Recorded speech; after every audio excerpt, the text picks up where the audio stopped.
Assalamualaikum warahmatullahi wabarakatuh. Perkenalkan, kami dari kelompok 6 mata kuliah Manajemen Produk kelas A. Di sini kami akan melakukan presentasi produk teaching project kami yang bernama Detect Symptoms aplikasi The Sim.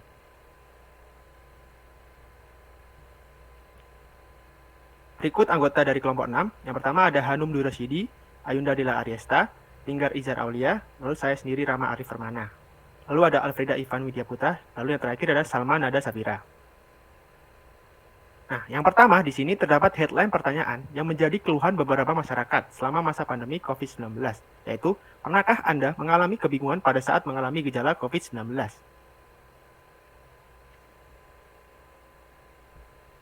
Selanjutnya untuk ide produk, produk yang kami buat adalah sebuah aplikasi berbasis mobile bernama The Sim. Aplikasi The Sim ini merupakan aplikasi deteksi symptoms untuk bisa mendeteksi simptoms dan mendeteksi pengguna apabila terpapar COVID-19. Mengingat sekarang semakin meningkat lagi kasus COVID varian baru yaitu Omicron dan Omicron siluman. Kemudian, apa yang membuat produk ini unik? Yang pertama, aplikasi The Sim bisa langsung mendeteksi simptoms apabila pengguna mengalami keluhan terkait penyakitnya yang mengalami gejala COVID-19. Kemudian yang kedua, menyediakan konsultasi dengan dokter melalui fitur live chat atau video call. Selanjutnya yang ketiga, bagi pengguna baru akan mendapatkan obat dan konsultasi secara gratis pada aplikasi. Yang terakhir yang keempat, menggunakan teknologi canggih yaitu AI, Artificial Intelligence, untuk mendeteksi gejala pasien hanya dengan suara batuk, serak dari tenggorokan, atau pernafasan pasien. Kemudian untuk market validation, kendala yang dihadapi pada customer kami yang pertama, bingung apa yang harus dilakukan ketika mengalami gejala COVID-19.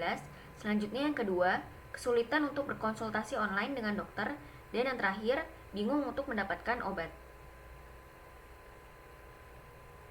Untuk persona, pada persona kelompok kami mengidentifikasi pengguna berdasarkan dari kategori mahasiswa dan pekerja seperti pegawai swasta. Berikut ini merupakan contoh user persona pada aplikasi The Sim.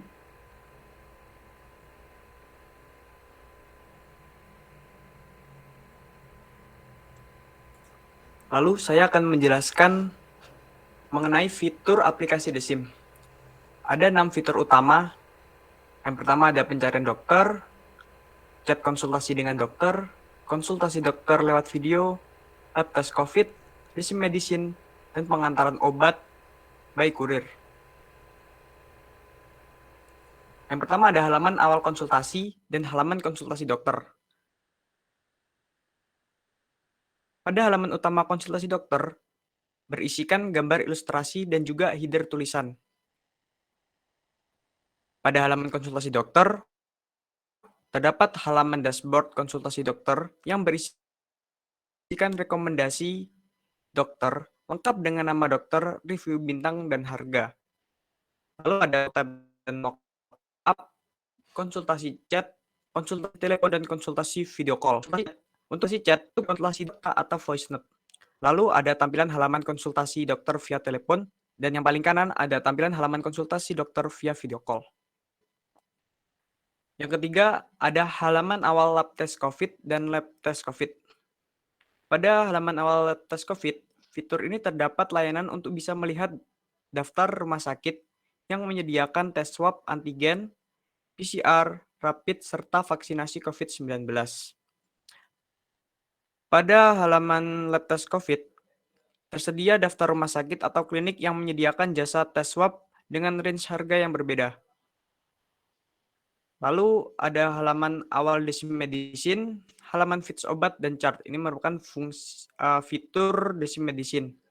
Halaman utama The Sim berisikan gambar ilustrasi dan juga header tulisan. Lalu pada halaman fits obat, terdapat fitur button cari obat dan terdapat macam-macam obat lengkap dengan informasi obat. Lalu ada tampilan chart atau keranjang, ditampilkan obat yang ada pada keranjang untuk dibeli. Lalu ada menu chart, menu pencarian apotek, dan menu status pesanan. Pada menu chart ini terdapat apa yang akan dibeli, yaitu di mana terdapat obat yang sudah diresepkan oleh dokter. Lalu pada menu pencarian apotek, terdapat tampilan loading untuk mencari apotek yang terdapat obat yang sudah diresepkan oleh dokter. Lalu pada menu status pesanan, terdapat informasi driver atau kurir delivery dan pesanan obat yang dibeli.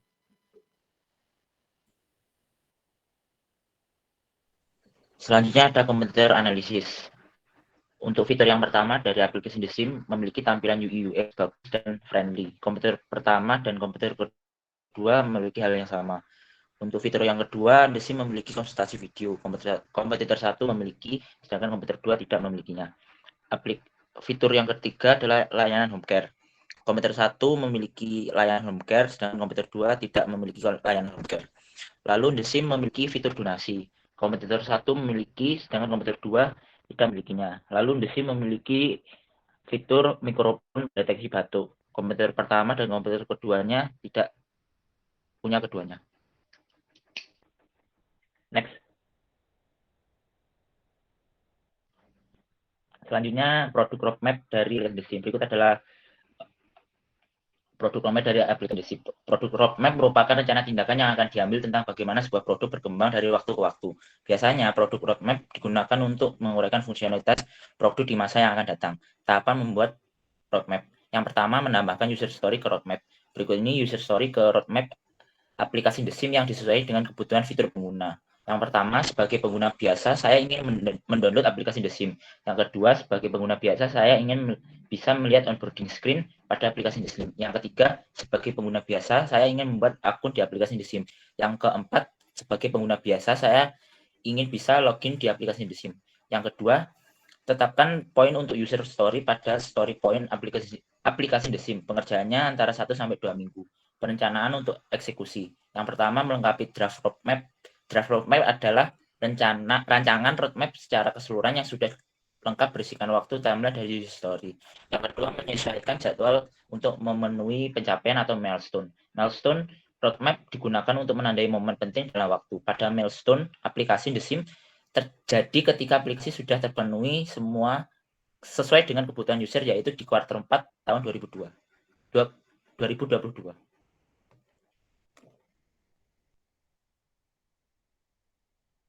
Baik, selanjutnya untuk bisnis model Canvas pada aplikasi The Sim.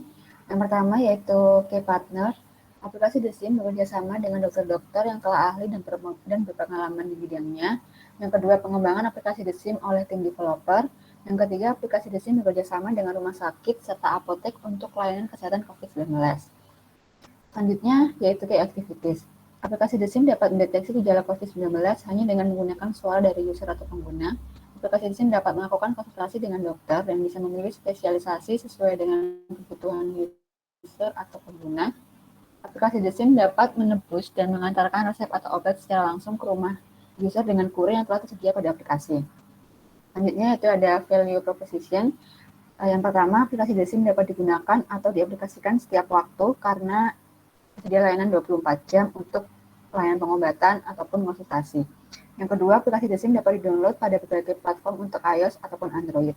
Selanjutnya, customer segment. Itu dibagi menjadi 6. Yang pertama ada pelajar SMP atau SMA, mahasiswa, pegawai negeri, pegawai swasta, pengusaha, serta seluruh masyarakat Indonesia yang memiliki kriteria umur di atas 14 tahun. Selanjutnya yaitu key resource. Physical asset atau sarana dan prasarana pada aplikasi The Sim berupa motor operasional yang digunakan sebagai transportasi pengiriman resep obat yang ditujukan ke pelanggan. Sedangkan prasarananya berupa gedung kantor yang berperan sebagai lokasi bisnis The Sim. Selanjutnya, hak kekayaan intelektual The Sim terdiri dari rekap penjualan, pembelian, gaji, bonus, marketing, dan lain sebagainya. Data tersebut bersifat rahasia sehingga hanya diperuntukkan untuk pihak The Sim dan tidak dapat diberikan ke pihak luar. Selanjutnya, dalam menjalankan bisnisnya, sumber daya manusia pada The Sim terdiri dari karyawan seperti supervisor, marketing, dan admin, tim purchasing and packaging, serta tim delivery. Selanjutnya, finansial The Sim diawali dari modal pribadi owner dari The Sim itu sendiri, investor, maupun profit dari hasil transaksi jual beli produk dan layanan The Sim. Selanjutnya itu ada channels. Aplikasi The Sim memiliki aplikasi mobile atau mobile apps yang digunakan sebagai media untuk konsultasi dengan dokter terkait virus COVID-19. Aplikasi The Sim melakukan pemasaran produk di Play Store maupun App Store. Aplikasi The Sim melakukan iklan di media sosial seperti Instagram. Aplikasi The Sim menyediakan layanan pemesanan antar obat yang langsung diantar oleh ekspedisi pada aplikasi The Sim. Dan selanjutnya itu aplikasi The Sim memiliki customer service yang bertugas untuk melayani kebutuhan pengguna apabila pengguna mengalami keluhan. Selanjutnya ada cost structure. Yang pertama yaitu biaya perkembangan aplikasi The Sim, yang kedua maintenance aplikasi The Sim, yang ketiga pemasangan biaya aplikasi ke dalam Play Store dan App Store, dan yang keempat yaitu marketing dan promosi aplikasi The Sim. Dan yang terakhir yaitu adalah revenue stream, hasil profit dari transaksi jual beli produk dan layanan pada aplikasi The Sim. Yang kedua atas penggunaan e-wallet sebagai media pembayaran dari pengguna, aplikasi The Sim akan mendapatkan keuntungan dari pihak bank. Selanjutnya yang ketiga yaitu aplikasi The Sim mendapatkan keuntungan atas jumlah pengunduh aplikasi dari platform Play Store maupun App Store. Untuk yang terakhir yaitu lean canvas. Yang pertama, poin problem, yaitu masih ada orang yang bergejala COVID dalam mendeteksi apakah dia menderita COVID atau penyakit biasa dan kesulitan untuk berkonsultasi dan membeli obat. Yang kedua ada solution, aplikasi The Sims dapat mendeteksi gejala COVID-19 hanya dengan menggunakan suara dari users atau pengguna dan dapat berkonsultasi dengan dokter serta membeli obat. Yang ketiga ada unique value proposition, aplikasi The Sims memudahkan Anda dengan layanan konsultasi dan pengobatan yang bisa diakses melalui platform Android maupun iOS sehingga Anda tidak perlu repot-repot datang ke dokter. Yang keempat ada unfair advantage, belum pernah ada aplikasi konsultasi yang dapat mendeteksi gejala COVID-19 hanya dengan menggunakan suara dari user. Yang kelima ada channels, melakukan pemasaran produk di Play Store dan App Store, membuat video iklan berbayar yang ditayangkan di media sosial seperti Instagram dan Facebook. Yang keenam ada customer segments, terdapat pelajar SMP SMA, mahasiswa, pegawai negeri atau swasta, pengusaha, seluruh masyarakat Indonesia di atas 14 tahun. Yang ketujuh game matrix, unduh aplikasi The Sims, buat akun, top up saldo, angka, dan skor kepuasan pelanggan. Yang ke-8 ada cost structure, biaya pengembangan aplikasi The Sims, maintenance aplikasi The Sims, pemasangan biaya aplikasi ke dalam Play Store dan App Store, biaya marketing dan pemasaran aplikasi The Sims. Dan yang terakhir, revenue streams, keuntungan dari penjualan produk dan layanan pada aplikasi The Sims, keuntungan dari jumlah unduhan aplikasi di App Store dan Play Store, dan yang terakhir, keuntungan dari bank atas penggunaan e-wallet. Sekian dari presentasi kelompok kami. Apabila ada salah dan kurangnya, mohon dimaafkan. Wassalamualaikum warahmatullahi wabarakatuh.